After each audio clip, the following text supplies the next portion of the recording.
Hey guys, what is up? Kitty here of Burn1, Shadowverse Evolved channel as always. We're bringing you a little different video here. So recently I decided I wanted to do like a community tier list because I know like some content creators, we make our tier list, but we never let the community, speak out about what their thoughts are.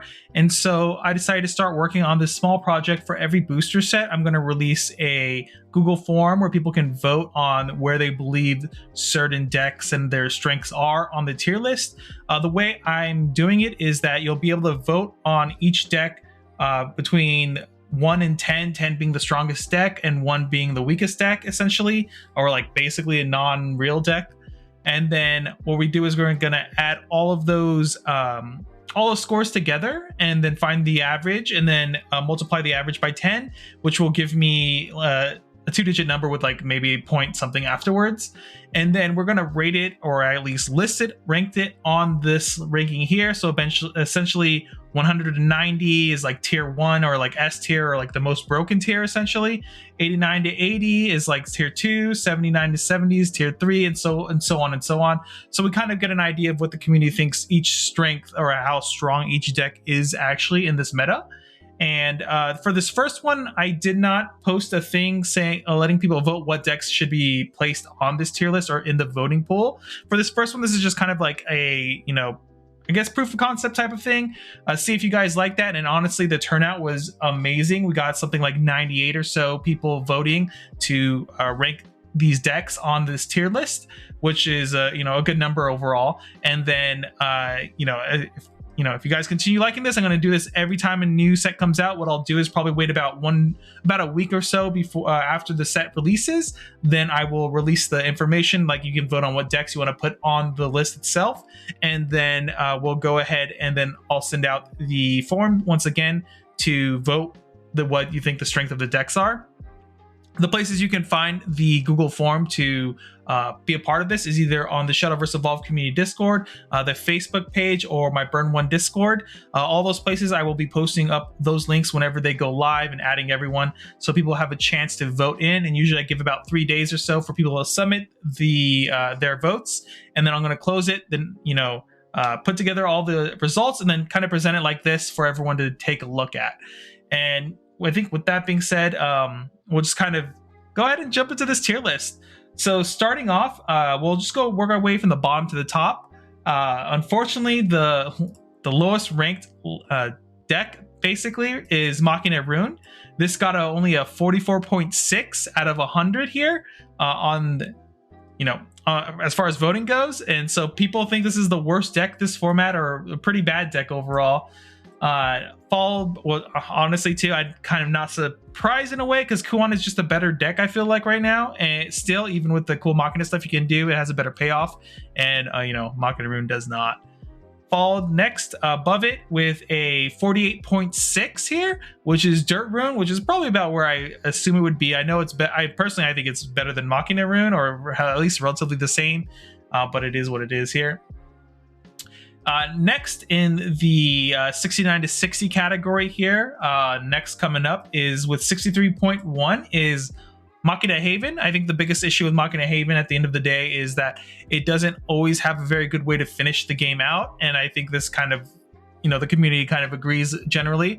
Putting it pretty low on the tier list, honestly. A little lower than I thought it would honestly get. I feel like it would at least be in the 70s, but here we are at the 63.1, which I feel is kind of low, but you guys voted. Next following that is Cool IMS here with a 63.9, barely beating Machina Haven, essentially. I mean, the deck is still pretty solid. It's probably a really solid aggro deck that still can get results, for especially how cheap the deck is. A lot of people have access to it, so I can understand it being like perceived as at least relatively all right. Next here, another deck I'm surprised is so low, which is Pixie or / Amata's Forest. I think this deck still has some really crazy high rolls, and like got Cynthia with the top end makes it feel more consistent and easy ways to kind of burst out your opponent once you get to like the higher play points areas. As before, you kind of peter out before and have nothing to do.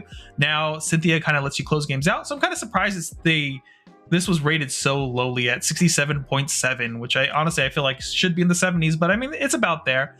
And then finally, honestly, this one is actually a surprise to me. I figured the community would love this deck a lot more. It's Not Your Dragon. I thought Not Your Dragon would have been placed higher. It ended at 69.1, almost into the 70s. I assumed, honestly, this deck would probably be like in the top 4, but surprisingly, the community still rates it fairly low on this, voting thing or whatever for the community tier list, which is a bit of a surprise to me. Like I said, was not expecting that. Moving on to the 70s here. Next up, we have Control Abyss at 70.2, barely making the cut into 70s. So this deck, I think, is relatively powerful, but it has struggling matchups, I think, into Control Sword. Natra Sword, I think, is a deck that can really beat up on it. And I feel like Natra Forest can beat up on it too if they don't get like good pools and everything like that, especially if Natra Force gets multiple Atticas out. I feel like they can control the game, especially when they try to get into that into the late game where they're trying to win with just like looping Abysses and or looping Ginsetsus and things like that. I feel like Natra Force can kind of push it out and so forth. Next we have Kuon Rune at 74.1 here, coming above Control Abyss. Not surprised about the placement. It's about where I expect it to be. Maybe it should have been a little higher in my opinion, but it's about where I think it would have landed up anyway on this tier list. Finally, in the 70s, one that I'm actually really surprised too is Natra Forest. It's ended at 77.6 on the voting, which honestly I feel like this is, I mean, I guess at the end it's spoiler, there's only 2 other decks here on the list that are coming up, and I figured Natra Forest would be rated higher because I do think it's the 3rd best deck in the format. At least it has good matchups into both tier 1 decks for the most part. Sometimes you do have to get kind of lucky with your Latica draws and stuff, but the fact that it's not in the 80s is kind of surprising to me. I thought it would be pretty easily. I thought it was just like a sure locked in like 3rd or 4th best deck essentially. Next, in the 80s, there's actually nothing. Everything there was such a big gap between the quote-unquote tier 2 decks, I would say, and the tier 1 decks. You kind of just see like this format right now. I think most people consider it essentially a tier 2 deck format. Like these are the 2 decks you have to care about the most, and everything else is kind of like serviceable, good enough to like compete, but it's not like the best decks in the format. So both of these actually were exactly the same score. Both of them exactly 90 on the dot, surprisingly. So we'll throw up here Natra Sword. I think this is very obvious. It's been doing well at all the events. It's a very high floor deck and a relatively high ceiling as well. It has some decent quote-unquote high rolls, I would say. But it's more, the deck is very stable for the most part. It's very figured out. There's enough room in the decks too that let you edit the deck just enough to make it your own flavor or like combat your whatever specific meta you think is going on right now. And with that, it just seems like one of the best decks in the format to be taking to events.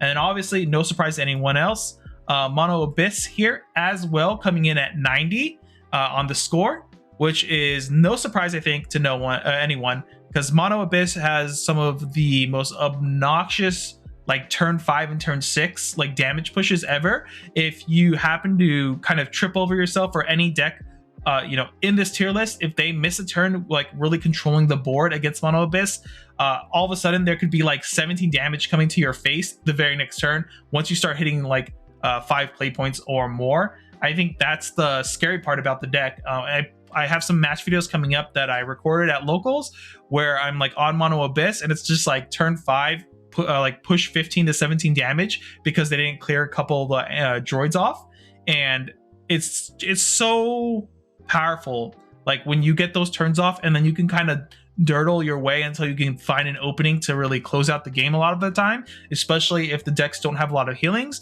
And as you see in a lot of these lower tier decks, they have no way to really heal or stop you other than like board wipes and things like that, or going hard control. So obviously you can very much target mono for the most part with like very good control tools to control the board and trade efficiently.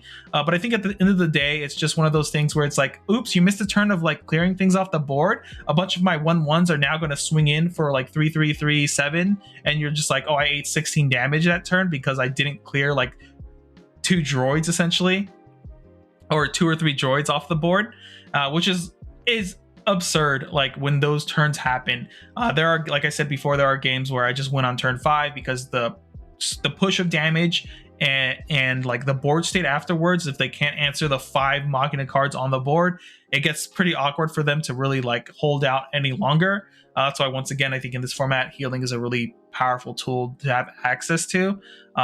Once again, that's also why I thought Natural Force would be considered way, like, at least in the 80s, because it has, I think, some of the better healing tools that naturally fit into the deck itself, compared to everything else below it. But yeah, that was the community tier list. Moving forward, I will start doing this every booster, essentially. Like I said, it'll be about 1 week after the booster comes out. I will drop a voting thing for people to vote what decks they want to see on the tier list. That way, moving forward, people can have more of an opinion on like what decks need to be on here. This time around, I just picked the decks that were basically on everyone's tier list for the content creators. And then moving forward, like I said, we'll just go ahead and work with the community. I'll put up a voting thing out where people can vote whether a deck should be on the list or not. And then after that, we'll close that. And then for about 2 to 3 days, or about 3 days or so, I'll let another voting thing go through on Google Forms for you guys to, once again, vote exactly how you would like to, vote exactly how strong you think these decks are. Lost myself for there for a second. But if you guys have any, any suggestions for how you would like to see the community tier list work moving forward, please let me know in the comments below. Let me know if this is kind of what you guys think the tier lists are, or like as a community, it seems like this is what you guys voted for. Do any of you have any extreme opinions that are like, this is completely wrong? I would love to hear that, and see you guys argue in the comments below whether you agree whether Mono and Natra Force or Natra Sword are like the best decks in the format right now, and you should be prepared to fight both these decks at every event you're going to. But I think with that being said, that kind of closes out this video. Thanks you guys so much for watching, and as always, hopefully see you guys in the next video. Later, everyone.